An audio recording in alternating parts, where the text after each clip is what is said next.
Well, at this point, we want to go on with this method. We want to find all the other bullet points. And so we have to try with another example, new example, which is this, C and G. Okay. So we have to start. We start from the general name, so we have to count from the lowest note, which is D, which is C note. 1, 2, 3, 4, 5. So C G is a fifth interval.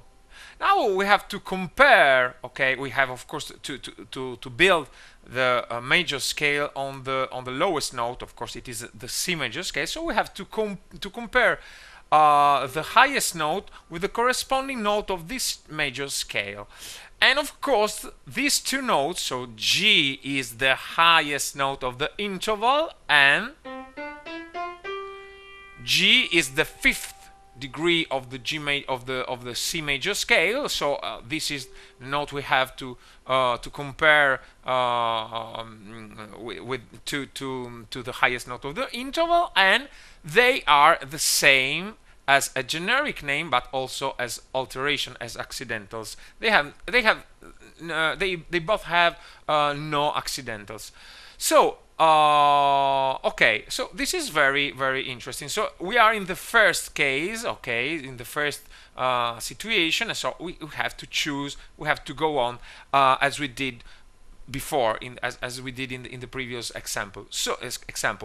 So now we have, of course, to understand, to see if this interval is part of the first or of the second group. So is this part of the first group?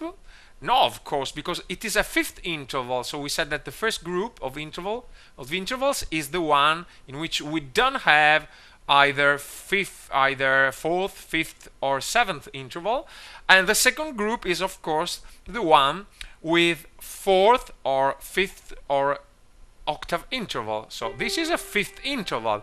So now we are in the second direction, in the second way.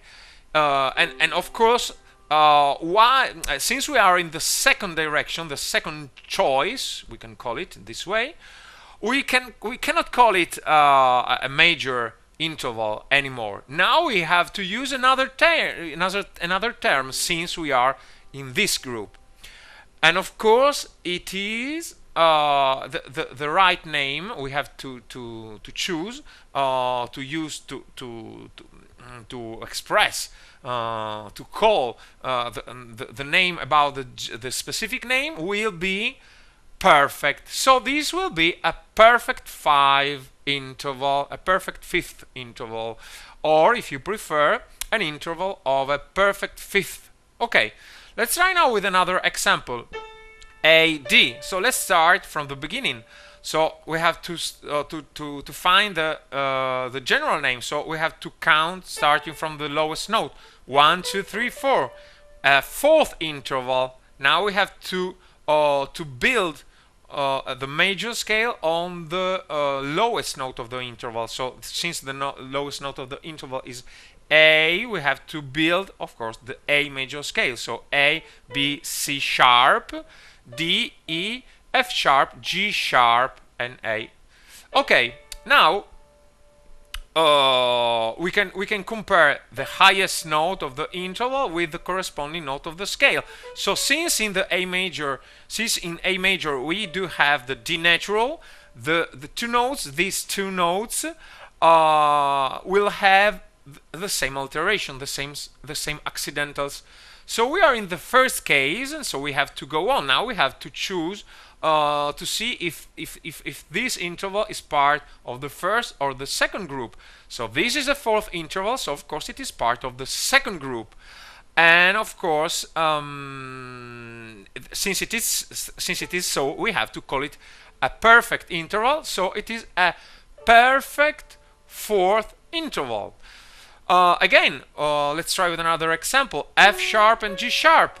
Now we have to start from the general name. So please remember that when we have to find the general name, we don't have to consider the accidentals. So we use the natural note, the natural corresponding notes. So the corresponding natural notes. So we don't use F sharp, but F natural, and of course we don't use C sharp, but we really use the C natural. So 1, 2, 3, 4, 5, and now we have a fifth interval. Okay, now we have to see the specific name. Of course, we have to use the accidentals, and now we have to build the major scale on the lowest note of the interval. So the F sharp major scale. So F sharp, G sharp, A sharp, B natural, C sharp, D sharp, and E sharp. Okay, so now we are. So the highest note of the interval is C sharp. The corresponding note of the major scale we built on the lowest note of the interval is again a C sharp, because we have F sharp, G sharp, A sharp, B natural, and the fifth degree of the F sharp major scale is C sharp. So now we are in the first case, and of course we have to go on. So to decide if to call this interval a major or a perfect interval, we have to see if we are in the first group or in the second group. So since this is a fifth interval, we are in the second group, so the group of the fourth, fifth, and octave interval, and so we have to use the term perfect. So now we have a perfect fifth interval, okay, or an interval of a perfect fifth. Okay, so I think it is very easy. I think it is very clear if we use this bullet point method.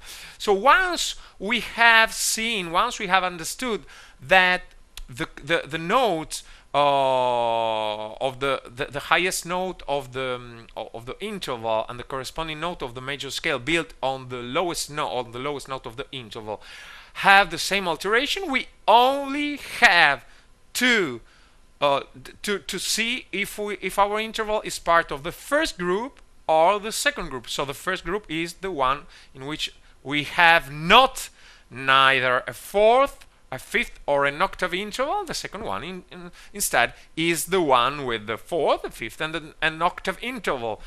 It is very, very easy. It is something very schematic, and we cannot mistake. If we follow this way, if we follow this path, it is not possible to mistake. So to go on now, I want we to take a look at this new example. So let's try with A and G natural. So let's start from the beginning as usually. Okay, I have to count from the, of course they are both natural notes, so I have no problem. I have not the problem that I have to I cannot use the note with any accidentals, and so I have to transform them, to change them in natural note to find the general name. So I just count starting from the first one. 1, 2, 3, 4, 5, 6, and 7. So this is a seventh interval. Now we have to build the major scale starting from the lowest note of the interval. So the lowest note of the interval will be the tonic note of this scale I'm building. So A major scale is made up of A, B, C sharp, D, E, F sharp, and G sharp. So now let's compare the highest note of the interval, which is a G natural, with the corresponding note of the major scale we build on the lowest note of the interval. So we said that in A major we do have the seventh degree, which is a G sharp. So I have to compare this note, which is a G, with the corresponding note of the scale, which is called again G. And in this case we don't have a G natural, we have a G sharp.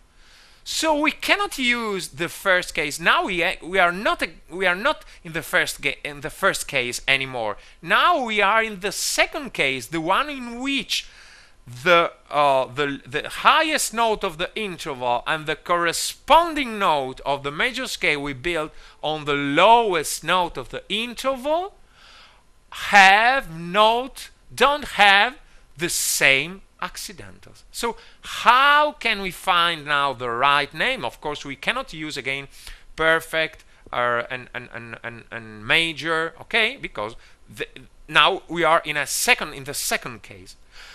So in the next lesson, we are going to look at we are going to look in depth how to find the right name of the intervals, even in the case in which there is no correspondence between the highest note of the interval and the same of the note of the major scale, which has the same name. So in the next lesson, we're going to point out all the different steps, all the different bullet points of our methods that we need to determine, to call also these other kinds of intervals. So the one in which we didn't have this correspondence between the highest note of the interval and the corresponding note of the major scale we built on the lowest note of the major